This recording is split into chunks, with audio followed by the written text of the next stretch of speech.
welcome. I'm Jo Lewis. I'm the Policy Director at the Soil Association and a trustee of the Food Ethics Council and Sustain.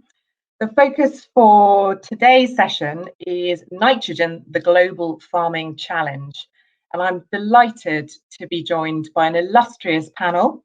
Professor Mark Sutton from the Centre for Ecology and Hydrology, Vijay Kumar from the Zero Budget Natural Farming Initiative in Andhra Pradesh, and Keisha Avis from Nourish.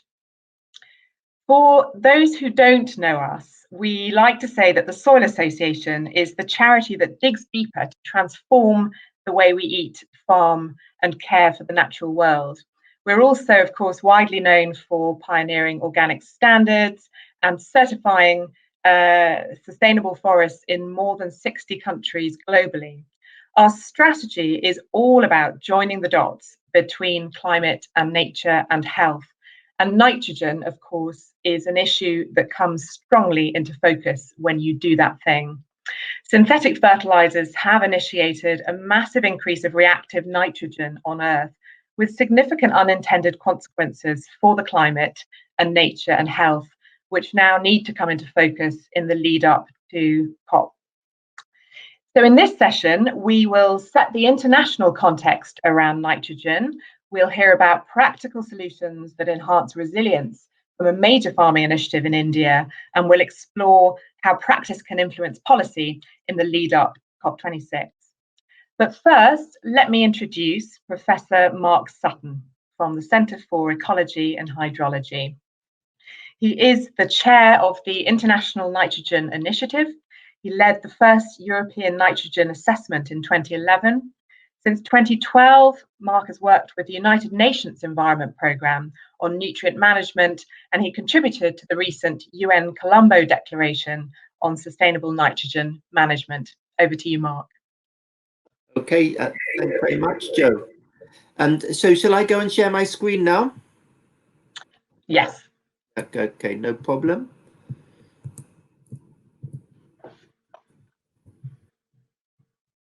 You see that? Yes. Okay, thank you. Well, I'm going to tell you about addressing the global nitrogen challenge and give the picture to you from the big scale. And I'm linking here with our activities with UNEP, with the different UN conventions. Now, bringing this picture together, if we look at the whole world, many of you will have seen this slide before about the planetary boundaries. How well is our planet in balance or out of balance? And in this diagram right at the bottom, you can see recognition that among all these different threats, from climate change to ocean acidification, the world's nitrogen cycle is massively out of balance. Simply put, we're putting so much nitrogen into the planet that we're changing it. You could say that we're force feeding the planet as we stuff nitrogen into the world. And what I mean is that we're converting atmospheric dinitrogen, that's N2, into a wealth of different useful nitrogen forms like ammonia and nitrate. They're great for fertility in the soil, but of course they leak out into the environment and changing all of these systems. Now, I'm going to take you back a few centuries here. If you try to look at nitrogen price, it's a difficult thing to do because the economy is different. So what I've plotted here is the nitrogen price compared to the silver price, the nitrogen price compared to the gold price. And you can see how much it's changed from down at less than 0.001% currently to historically nearly 10% in the case of silver. So what happened? First off, our nitrogen access was very difficult. People got it from burning coal caves out in Central Asia. And around this cave, you can actually see the crystals that people would harvest. That was really a specialty product. And as it started being used in nitrogen for fertilizers in agriculture, the scaling up happened, the price got cheaper. And until it became so cheap and easy that really people are not so careful with it as they should be. And of course, that means lots leaking out into the environment. So I would say whether you're an organic farmer and using biological nitrogen fixation to get nitrogen onto your farm, or whether a conventional farmer, everybody has an opportunity to manage this nitrogen better and more responsibly.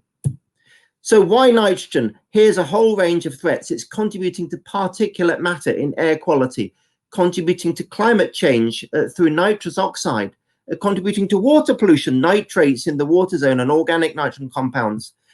Soil quality, of course, we need it for good soils, but too much gives us soil acidification. And of course, it's also a biodiversity challenge. If you put nitrogen onto nature, nature changes. So the other thing is, of course, even though it's much cheaper now, it's still a valuable commodity. If you look at all the nitrogen compounds we're putting in the world, and then say how much are we wasting, we're wasting something like 200 billion US dollars of nitrogen every year. So it's bad for the environment, bad for the economy. We need to do better. And here's a picture, of course, it's about livelihoods. This, in fact, is a Vijay Kumar will maybe know. You can see the India illusion in the clothing. This is one of the zero budget natural farmers who's caring about his system. The picture he's holding there is a floating fern, a zola, which is a biological form of nitrogen fixation.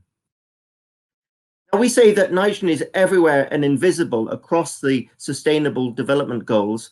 And with the UN, we've launched a global campaign on sustainable nitrogen management. If you look very carefully at this diagram, you can see there's a nitrogen story for every one of the SDGs. So it's ignored by all of them, and yet it's relevant to all of them. And so what we're doing, working with the UN, is starting this goal to halve nitrogen waste from all sources globally. Nice and simple. It's fed into a UN Environment Assembly resolution that's given the UNEP a mandate for change. And we're looking towards this goal to halve nitrogen waste by 2030, saving $100 billion per year. We launched in 2018, and in 2019, in the Colombo Declaration, 14 UN member states have signed up to this, and it's now being taken forward in the EU Farm to Fork strategy, biodiversity strategy. They've renamed it Reduce Nutrient Pollution by 50%, but it's amounting to the same thing. So what about these nitrogen flows? We put nitrogen into the system, and I've got phosphorus at the bottom there as well, and also from combustion sources. And then it's losing nitrous oxide, nitrogen oxides, ammonia, leach sources from farming, from livestock systems.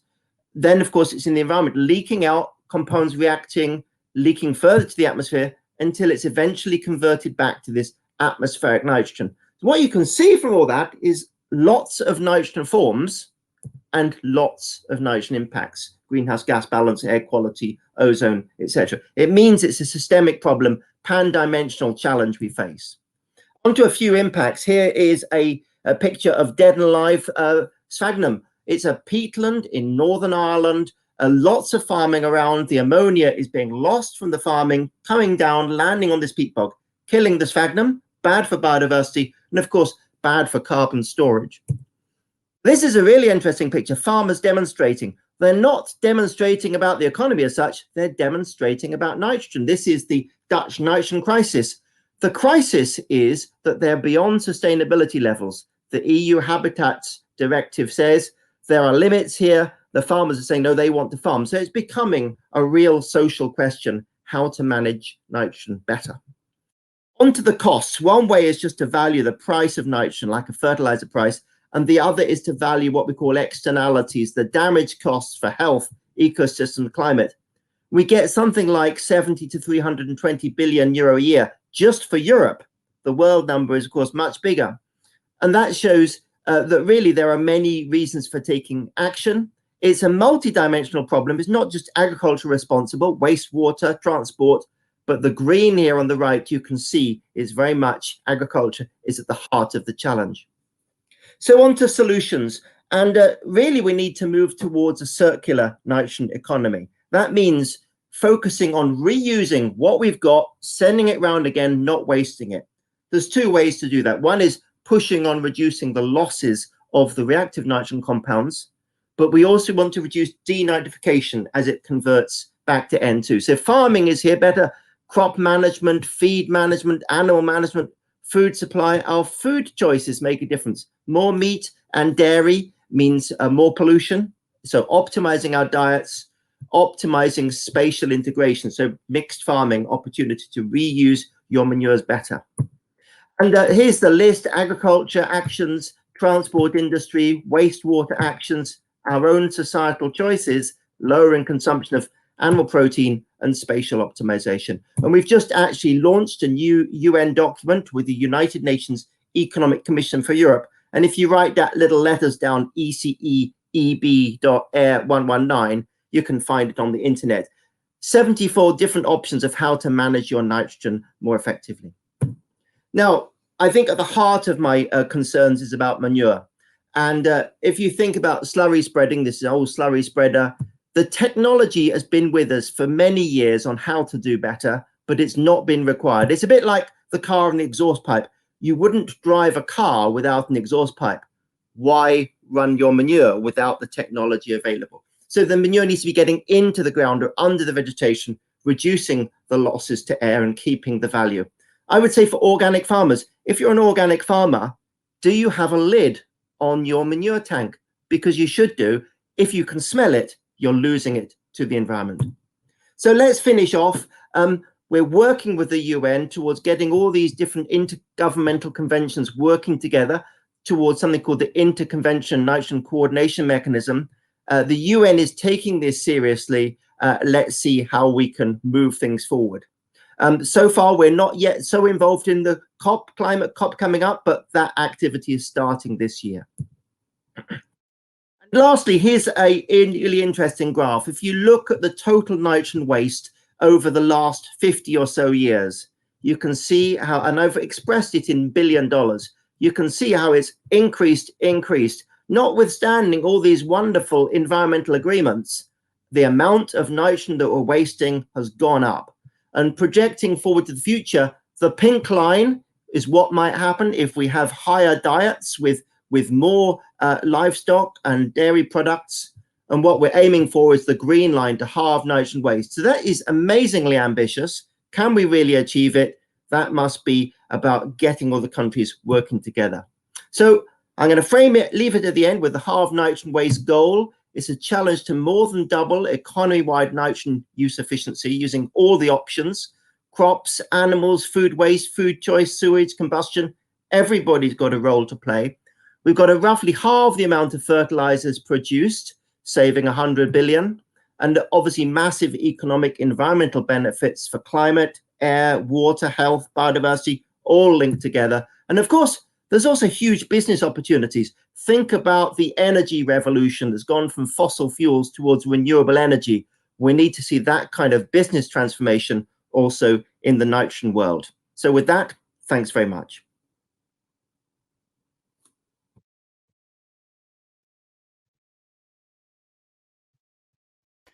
Joe, I'm sorry, you're muted right now. If you could unmute, that'd be wonderful. Sorry, I thought I was an automatic unmute, but there we go. Thank you very much to Mark for a fantastic overview and introduction to the session. We'll come back to much of that, I'm sure, in the questions. But for now, let me introduce our second panelist, Vijay Kumar, who leads the Zero Budget Natural Farming Programme on behalf of the government of Andhra Pradesh in India. And that programme covers 3,000 villages and 700,000 farmers and farm workers. And Vijay himself has spent more than 25 years in large-scale community mobilization, engaging tribes, women, and farmers. Over to you, Vijay. Thank you, Joe. I'll share my presentation.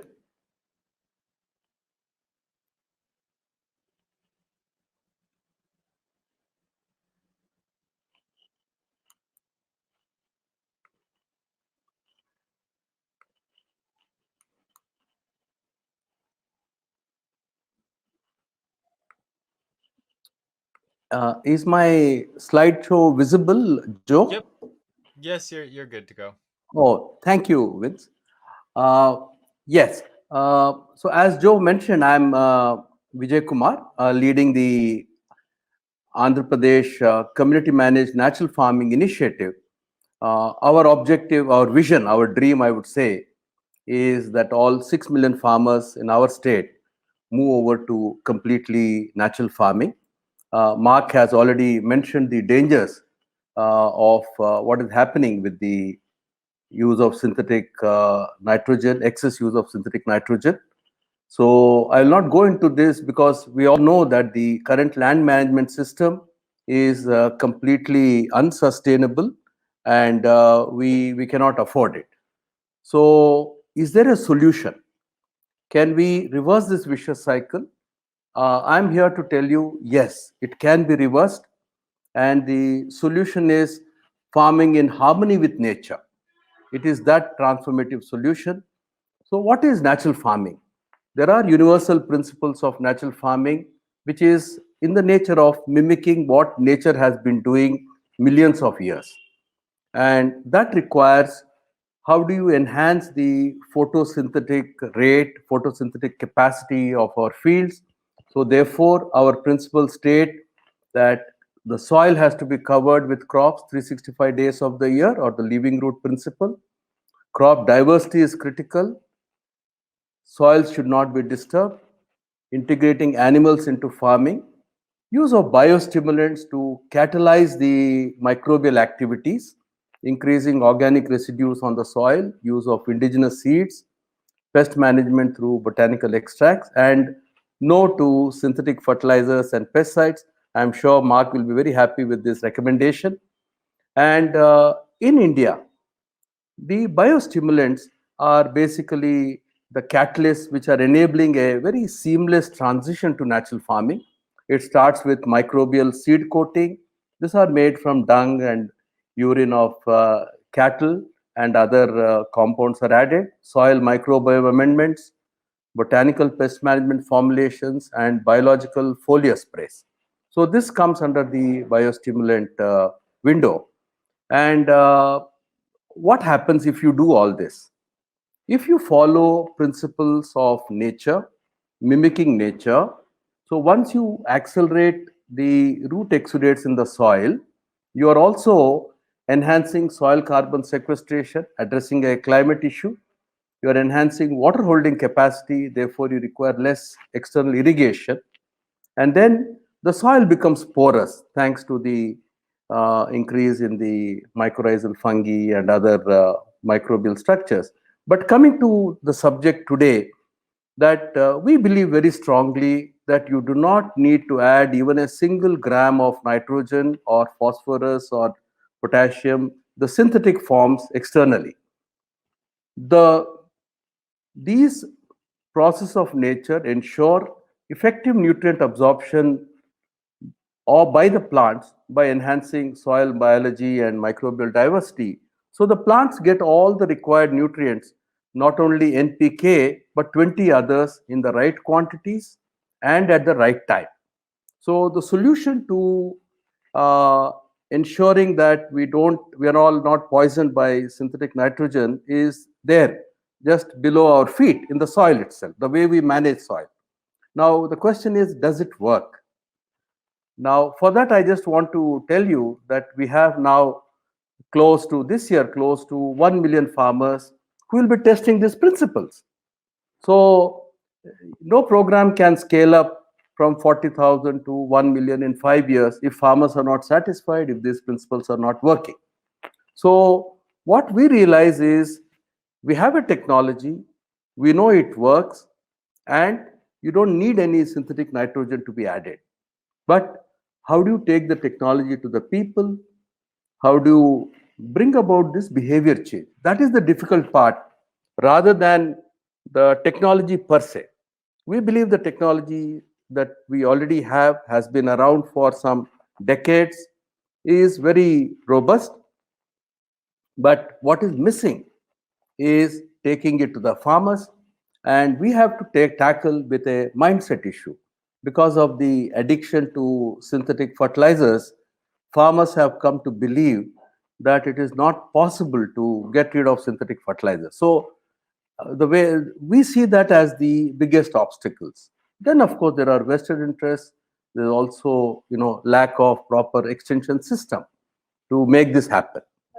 So in Andhra Pradesh, we have a number of innovations to enable us to reach out to all the farmers and be with them in this journey of transformation. So first and foremost, the government itself supports this. And as I mentioned earlier, the knowledge and technology is very robust, very well known, and well, established for decades together. Now, one very important strength of our program has been the role of women farmers, women's collectives. So they are the ones who are taking the lead in adopting it and sharing that knowledge with their members and handholding the members till the transformation happens. We also have a very important reform in the extension system. It is a farmer to farmer extension system. So the best practicing farmer takes it to other farmers. And then we have enrolled facilitating organizations, civil society organizations, government organizations, and community-based organizations for providing long-term hand-holding support to enable this change to happen. And our architecture is such that innovations get disseminated very quickly, and we have collaborations with global and national institutions, scientific experts. So science has been playing a very important role, and I'm very grateful to Mark and his team for supporting us in this effort. So what are the results like? So you have seen here the farmers' adoption has been skyrocketing. And then we find here, this is an independent assessment of the socioeconomic status. It shows that costs of cultivation have come down significantly, and there is hardly any yield penalty. In many cases, the yields from natural farming are higher, even in crops which traditionally require a lot of nitrogen. We are finding, whether it is paddy or corn, we find that farmers are reporting higher yields without using any synthetic nitrogen or any other synthetic fertilizer. So this is resulting in significant livelihoods gains for farmers and farm workers. And then, of course, the farmers themselves are reporting better soil health, crop health, resilience, and thereby overall economic empowerment of women farmers and other farmers has improved. So there is a very strong socio-economic impact of the program. And I'm also, as I mentioned earlier, we have the support of many scientific institutions. I think in UK itself, we have University of Reading and recently the James Hutton Institute. Then we have the World Agroforestry Center, FAO, etc. So we are looking at what are those items of research, because we need to convince the scientific establishment that this works. So we are inviting scientists to come together to work with us to explore various topics under the natural farming perspective. So I just want to conclude by saying that the technology is available. You really do not need any synthetic nutrient, whether it's nitrogen, phosphorus, potassium, zinc, boron, etc., etc. Soil and air have enough nutrients for the next 1,000, 2,000, 10,000 years. What is missing is soil biology, and we have to work with nature's systems rather than work against nature. And the gap area is essentially, how do you take it to all the farmers, and how do you support the farmers in the transformation? That to me is the biggest challenge. And I'll conclude here and thank everyone for the time you've given me. Thank you very much. Thank you very much, Vijay. As you can imagine, that's music to my ears on behalf of the Soil Association, and really heartening presentation to see how effectively your programme is working from the ground up. I'm now going to introduce Keisha Avis, who is our third and final panellist. Keisha is the Senior Policy Officer at Nourish Scotland. She's clerk of the Farming for 1.5 Degrees Scotland inquiry, as well as having been engaged in the GCRF South Asia Nitrogen Hub, finding nutrient management solutions for farmers from India to Afghanistan. And Keisha also, it's important to note, farms her own climate-conscious smallholding in rural Scotland. So both top-down and bottom-up. Over to you, Keisha. Thanks very much. I'm going to attempt to share my screen. Let's see how we do. Right, can you see that? Yep, that's coming up right now. If you want to make that a little bit bigger, then we'll see. Yep, awesome. Okay. Yep, good to go. Great. Well, hello everyone. I have to say I'm slightly intimidated being amongst these paragons of well, nitrogen and also zero budget national farming. But I have been told that I am the bridge to normal people, so I'm going to be that bridge and tell you a bit about what I do in terms of nitrogen. So first of all, just to explain, I work for Nourish Scotland. We're an ambitious food justice charity, obviously based in Scotland. We work on all parts of the food system, from the farm all the way to the food bank. And my particular role is focused on the field and on farm level. I am really grateful for being asked to come and speak. So one of the things that's quite key to how we do things at Nourish is that we work in a systems approach. And we aim not to think in silos such as agriculture or even in consumption, but think more in terms of food and the cycles that it takes us to get from our food to plates, and for those of us who are lucky enough to be eating regularly. And then what happens with the waste, and then what are the unintended consequences of the current system. We're very interested in things like governance and culture and how these intersect with policy, the economy, and at its core, our individual and our community well-being. And I think this relates directly back to what Vijay Kumar was saying about how you actually get farmers or individuals to change how they do things, because it does actually come back to what our cultures are and the systems that we're working with. So Nourish has been very involved with its coalition partners. We're just a tiny charity in Scotland, so we try and work with partners as much as possible, like Stop Climate Chaos Scotland, for example, or Scottish Environment Link. And we worked really hard in getting nitrogen up the policy agenda in Scotland. So let me show you the next slide. There you go. So this policy map, I realize it's quite small, and I'm hoping you'll be able to see it okay. It's trying to show the progress of policies on nitrogen all the way back.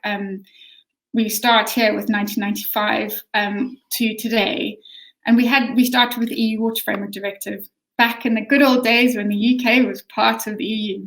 Anyway, nitrogen has been identified as a problem for a very long time. And nitrate vulnerable zones are one of the ways that they were seen to be a way to deal with them. And I have been working in agricultural policy for 15 years now.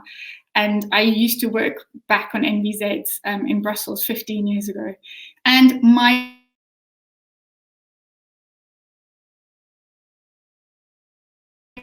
hate vulnerable zones. And yet they are what is considered to be the way of managing nitrogen. But things have actually changed. And in Scotland, what's great is that rather than it just being focused on farmers, Nourish plus other NGOs managed to get a conversation happening with the industry and Scottish government, so that it was about all of how nitrogen cycles work and how we can actually reduce the nitrogen waste at the end. Because it isn't just about what farmers are putting on their fields, it's also about how we're dealing with our wastewater, how we're dealing with our transport, and also what we're choosing to eat at the very other end. That cannot be the farmer's fault, what we're eating at the other end. So slowly but surely, we've managed to get a nitrogen budget put into law in Scotland. And that was put into the Climate Change Act back at the end of 2019.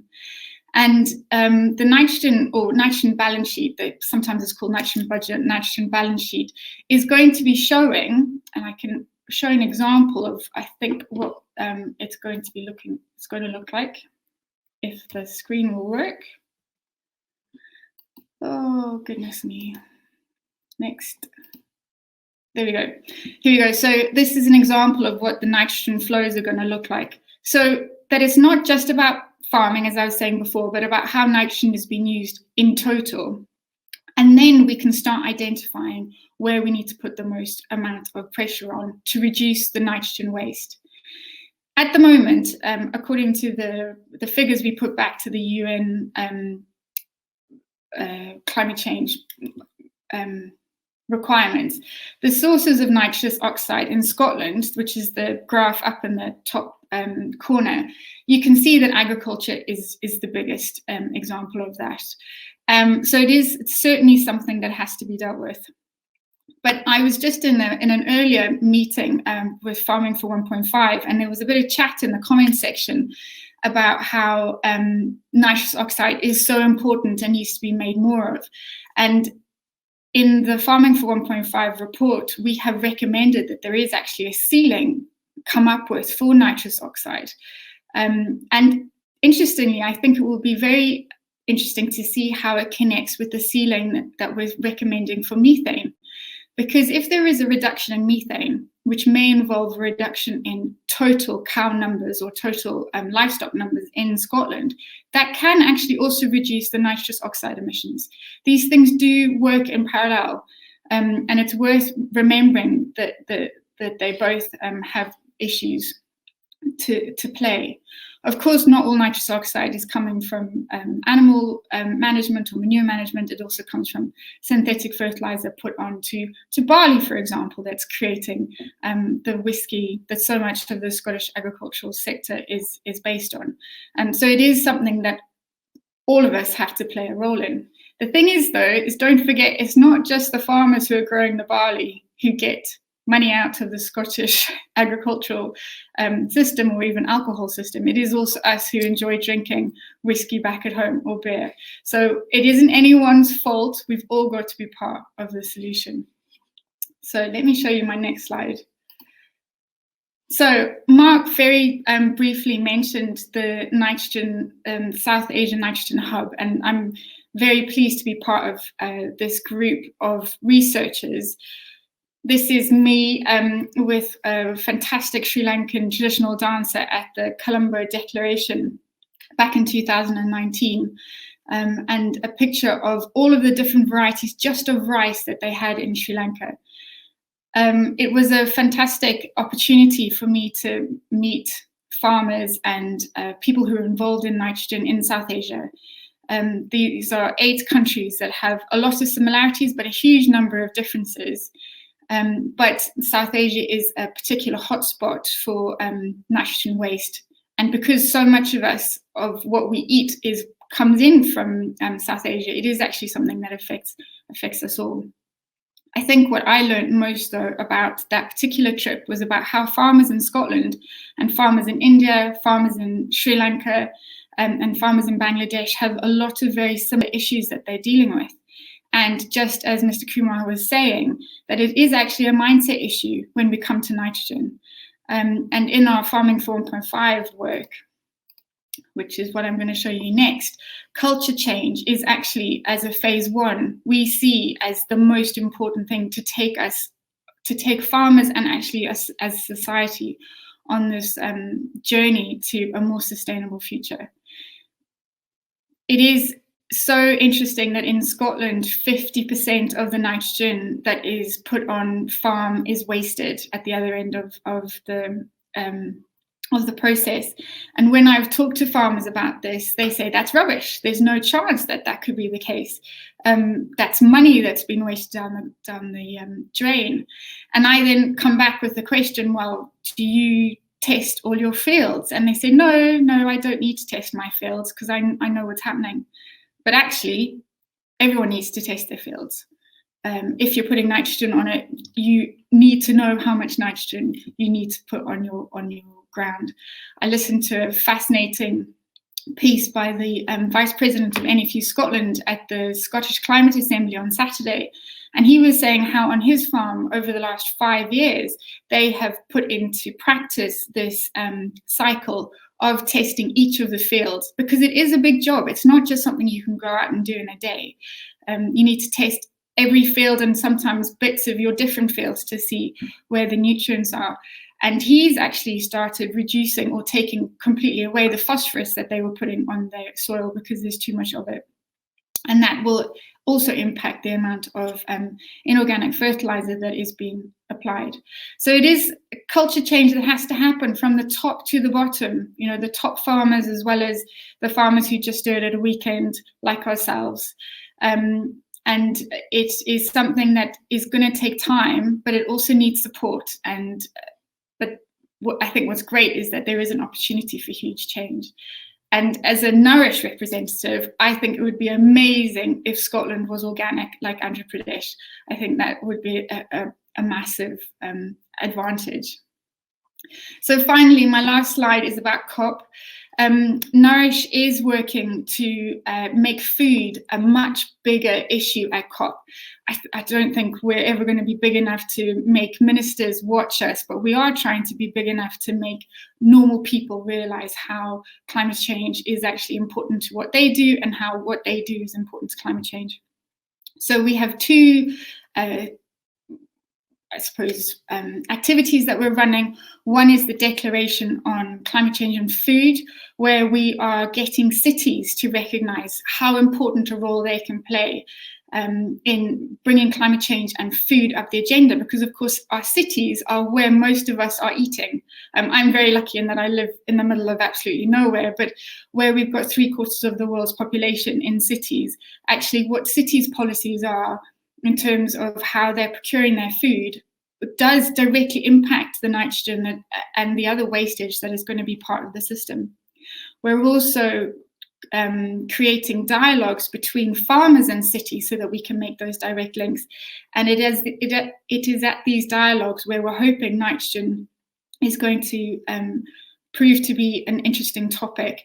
And that's one of the things I'm hoping, is that my work with the South Asian Nitrogen Hub is that I'll be able to make these connections between cities and farmers and nitrogen more direct.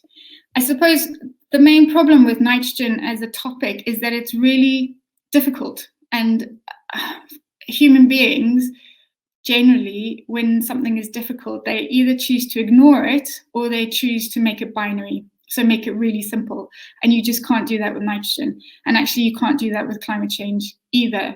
But we've learned with climate change that we can have good, complex discussions. So now we've just got to be brave and do the same thing with nitrogen, which is what exactly Professor Mark and Vijay Kumar are doing in their everyday life. I hope that is okay. That's brilliant, Keisha. Thanks very much. I think a perfect compliment to what we've heard from Mark and from Vijay, and bringing us right up to date with the lead up to COP. And I know that their comment chatbots has been buzzing. I think we've got a lot of people listening in and lots of questions coming in. So without further ado, I will put some of those questions to our panelists. And the top voted question, I believe at the moment, which I will put to Mark in the first instance, is around the composting of cattle manures, and whether composting cattle manures prior to spreading results in higher or lower nitrogen losses. And a follow-on question about should then those manures be surface spread or ploughed in, ideally? Yeah. Very much. There's a lovely discussion about this where the grandfather of Charles Darwin 200 years ago was already writing that you should not compost. You should get it in the soil as soon as you possibly can, because more composting is more losses to the atmosphere. If you can smell it, you're losing it to the atmosphere. Now, of course, why compost? One of the reasons to compost is you might want to get rid of microbial problems, for example. You might want it to be a nicer, more even product. So if composting, I would say you want to make sure you're covering it as far as you can and at the key moments so that it's not being lost to the atmosphere. So would be get it into the soil as soon as you can, get it into the soil rather than onto the soil by whatever way. That might be, if it's an arable field planting, of course, you can incorporate it. In liquid form, you want it dilute so that it will go into the soil. Sitting there baking on the surface in the sun. But going down the composting route, make sure as far as possible that it's covered. Thanks very much. I'm actually going to lead you straight on, Mark, though, into a related question which has come in around whether there is a trade-off between the goal of maximising soil carbon sequestration, such as the 4 per 1,000 initiative, and minimising nitrogen losses. A question about whether there is, some researchers have claimed that we're going to need to actually increase our use of nitrogen to maximise that storage of carbon. Could you perhaps give us some insight into the extent to which that is a trade-off? Yeah, I think with all measures, there are potentials for trade-offs and there are potentials for synergy. And the smart thing we need to be doing is designing our application of solutions so that we know we're minimizing and we know we're getting the benefits of synergy. So to give an example, if you put more, if you want to get more carbon in soil, carbon and nitrogen are linked. So more nitrogen in your soil helps you hold more carbon. Fine, they are linked. But to say that that means you need to put more nitrogen on is, of course, not necessarily true, because another way to get more nitrogen in your soil is to reduce the losses. Now, Keisha mentioned that farmers putting nitrogen fertilizer on the field in the UK, in Scotland, might lose 50%. Well, in the world, if we look at all of the nitrogen going on to soils, and I mean organic nitrogen, biological nitrogen fixation, as well as fertilizers, and then you look at what are people eating as food and look at the whole food chain, the answer is that 80% wasted. So that is a massive waste. That means there's opportunities, as I've said, from food waste, manure management, crop management to reduce the losses. So then you might be in a system, we'll hand over to Vijay in a minute, where you say, well, we're going for a different strategy for getting our nitrogen and we're going for a more circular system with less losses. Thank you very much. I'm going to come to Vijay, but for a different question, one about what are the implications for labour? How much is there a need for increasing labour in your system alongside reducing inputs? And also, what's the timeline for those who are converting to these approaches from conventional farming? The labour requirement can be seen in two ways. One, because there is underemployment in the rural areas, it's actually an opportunity. So, I see this as income for the farm workers. So what we need to see is what is the overall net income for the farmer, rather than looking at specific components. So that will be my response. Secondly, there is a need to look at what kind of equipment small farmers can use to reduce the labor requirement. So a lot of research actually needs to be done in agroecology, because currently entire research funding is going for keeping the present destructive system going on. Very little research is happening here. So there is a need for shift in research. Joe, I lost the second question. I'm sorry. The transition. Yes. This is knowledge-intensive agriculture. So as farmers improve their capacity to internalize these practices, then, their output from the farm increases very dramatically. So in our case, what we do is, if a farmer, if she has 2 acres of land, then we ask her to test it only in 1/4 of the area. So if she's happy with this, then she will increase it.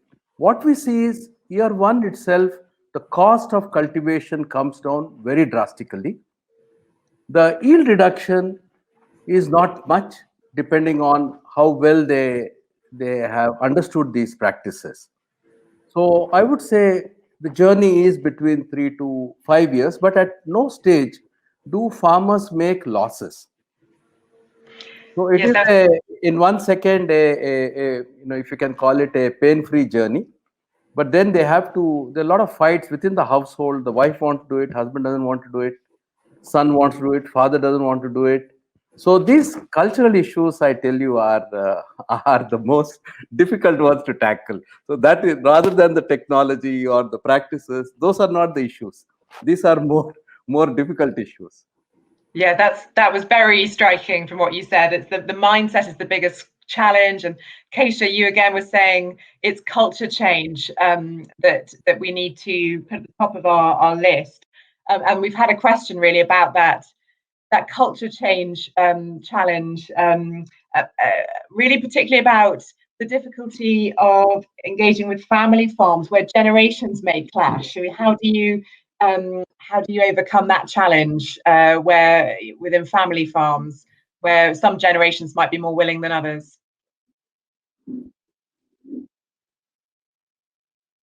Keisha, that was one for you. I don't know if you have any thoughts on that. Is that to me, Jo? That was to you, sorry. Yeah, just to say my internet connection is being a bit funny. When it's windy, it just goes it gets a bit mental, so sorry. So having any issues, regardless of whether they're nitrogen or about whether or not you want to change from your farming system as you go down the generations, is always going to bring up issues. And I suppose now we're even bringing up more issues because it's not that just normal gender issue of is from father to son. Now it's including daughters and wives are all part of the conversations. I know that there are mediation services available. I actually sometimes think that using these services, not when things are really bad, but actually when things are good, so that they stay good, so that you can actually have people who help you have those conversations, can be really helpful. Because my husband and I work together, and it's hard being nice all the time to someone that you work with all the time, you never get a break from. But that's the reality of us. We've got to basically just be kind. And these are really big issues. The future of our planet depends on the issues and agreements that husbands and wives and daughters and fathers are having. So, it's worth having good conversations. Vijay, do come in. Yeah, I just wanted to supplement Keisha. What we find in our case, which helps this process, is the network of women self-help groups. So they discuss in their groups, and then they go counsel the husband, counsel the mother-in-law, counsel the father-in-law. So this mechanism of, because these women meet once a week, once in 15 days, so they discuss all these issues. So this kind of a network of people, social capital, is extremely critical in making this transformation. It's not easy, but if you have a mechanism at the village level, at the farm, within vicinity of the farmers, as she said, counseling services, this is very, very critical. Because typically, if you fail, then people make fun of you. Then you don't try it again. So that is where these networks are so helpful. And I think part of the reason why we are successful is because we have invested in these networks rather than looking at this technology or that technology or wasting too much time on many menus. We know there is a robust technology, but the challenge is in taking it to farmers. And that's one of the things in our Farming for 1.5 that we're recommending is about that farmer to farmer exchange of information, because that's when farmers are more open to hearing. And there's some really interesting social science work that's been done on who farmers listen to. And it's not necessarily the leaders who are the leaders of climate change, for example, or who are making the changes, who are being innovators. It's actually the people who are leaders within their own groups. So we've got to support the innovators, yes, because they're the ones who are coming up with the changes and they're the ones who are happy to take the risks and be laughed at. But we've also got to support the leaders who are within those more conservative circles. Because they're the people that all the other farmers are going to listen to. And using things like Twitter and social media to find out who those people are, and also realizing that, yes, in Scotland in particular, we've got so many older farmers. They're going to be using very different places to find out information than their younger sons and other people are. And making sure we're using all of those platforms, not just relying on what the traditional media would have been. Brilliant. Thank you very much, both of you.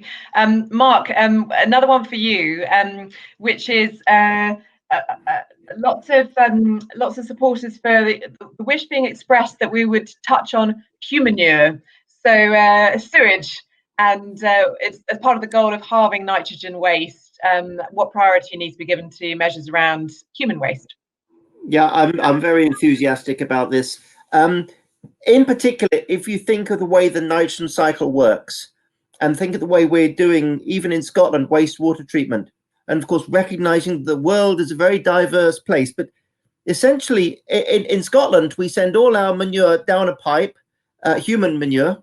We dilute it with very large amounts of water, and then that makes it very difficult to recover it because it's so dilute.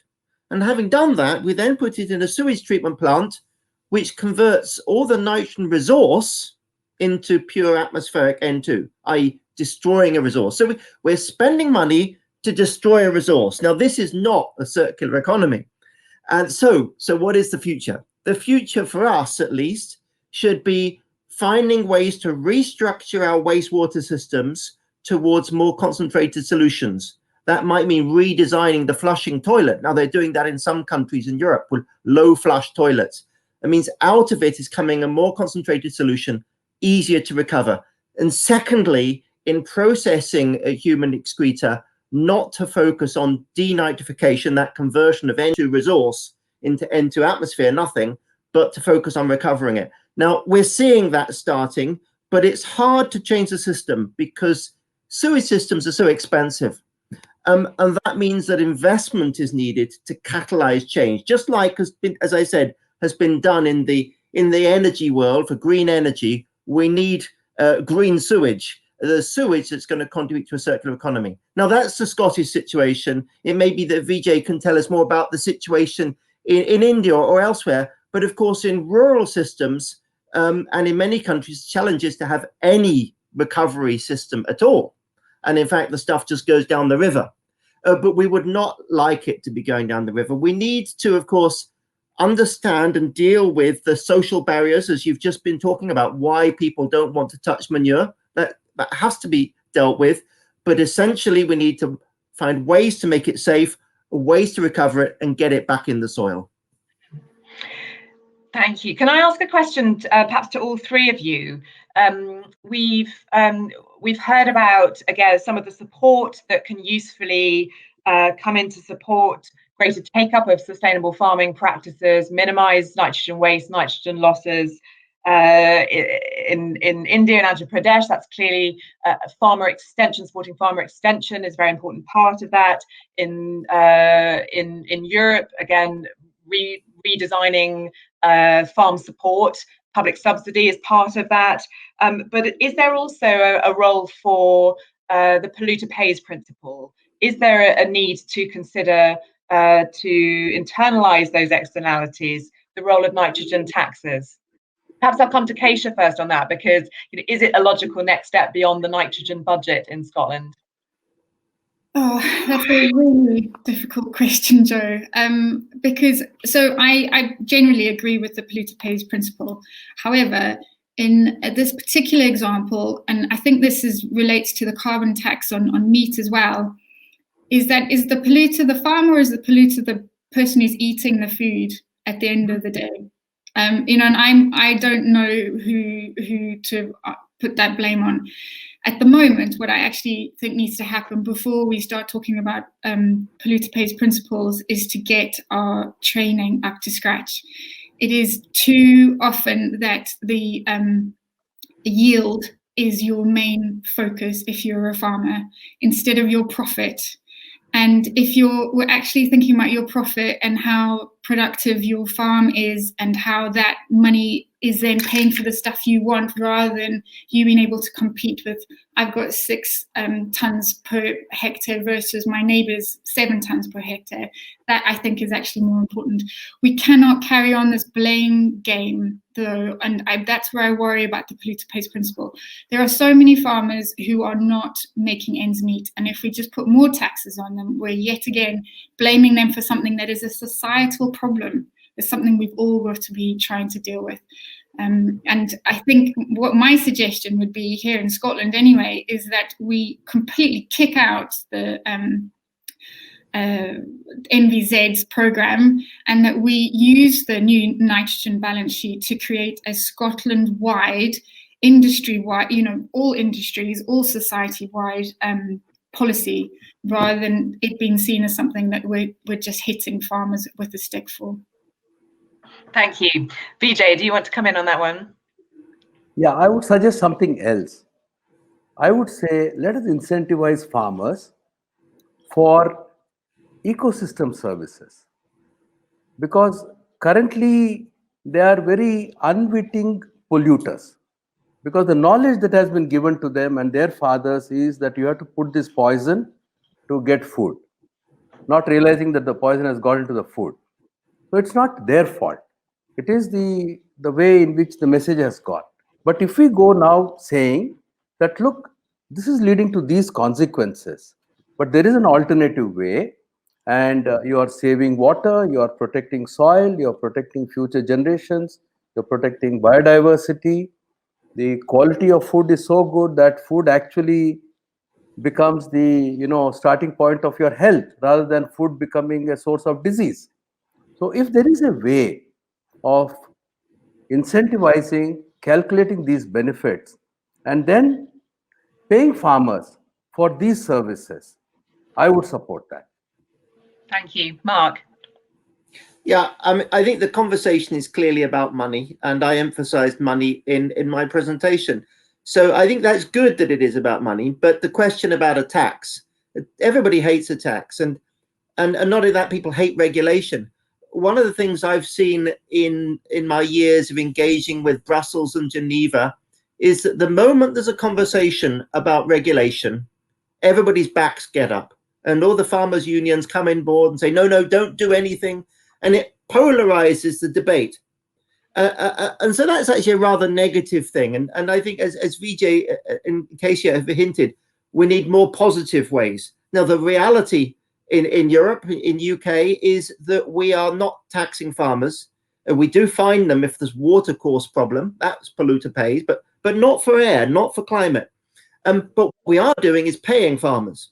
So it's the opposite at the moment. We're paying them, whether we pay them by a subsidy system or paying them by subsidizing the price of fertilizer in many countries. The point of engagement is then, what does it mean for the way they are paid? Are there much more creative ways of doing that, of nudging the system to more environmentally friendly farming? Not just, let's say, I agree with you, Vijay, on the ecosystem services, but I'll add wider services. So air quality for health, is that an ecosystem service? I'm not sure. Maybe it is, but it there are many benefits. And so we should be looking to redesign those existing financing systems to stop the push towards overuse of underpriced fertilizer nitrogen and to be maximizing those bigger, wider benefits. Fantastic. Thanks very much. I think looking to this clock, we're going to have the opportunity to move on to a Zoom session for more burning questions that are coming through. But I'll wrap up for those who are just with us on Crowdcast. I think we've heard about the opportunity and the challenge of integrating nitrogen into global agendas right across the Sustainable Development Goals in this year of our global summits on climate and nature and nutrition. And nitrogen needs to go to the heart of all those agendas. But I think we've also heard some really encouraging news from Andhra Pradesh that is not about the technology, that these approaches can be profitable and yield neutral. I think even that echoes some of what we've been hearing from recent days over from our agroecology ambassadors here in the UK as well, that these approaches, as Keisha was saying, it focus mindsets on profitability rather than yield, and obviously the wider benefits that farmers are providing. So I think we'll take that with us perhaps into the next session, that need to focus on mindsets and changing mindsets. So for those with burning questions still, you click on the Zoom link in a moment. I should also say the Soil Association is also hosting tomorrow a more UK focused session on fixing nitrogen. It's at 1 o'clock. It's chaired by our partners Plant Life. Our recent report, Fixing Nitrogen with Plant Life and the Woodland Trust, is available in the Soil Association's virtual exhibition space, and also on our website. And you can also book one-to-one sessions with the Soil Association team via our exhibitor space as well. But for now, thank you very much to our speakers, our panelists, Professor Mark Sutton, Vijay Kumar and Keisha Avis. Thank you very much indeed.